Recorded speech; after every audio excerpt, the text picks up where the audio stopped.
Welcome to my page গল্পকথা পেজে তোমাদেরকে স্বাগত জানাই। এখন বাজে সকাল 8:30 মতো, ঠান্ডার সময়।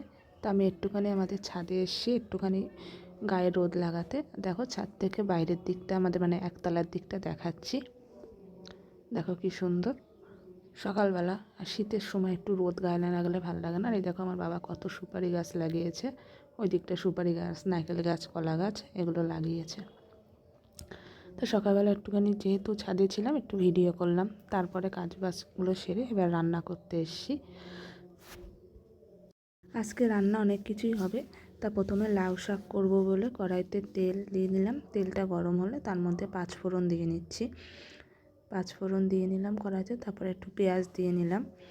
আজকে একটু অন্যরকমভাবে লাউ শাকটা খেতে ইচ্ছা হচ্ছিলো, সেই কারণে পেঁয়াজ দিয়ে নিলাম। পেঁয়াজটা ভাজা ভাজা হলে তার মধ্যে টমেটো দিয়ে নেব। দিয়ে ভালো করে নাড়িয়ে লাউ শাকটা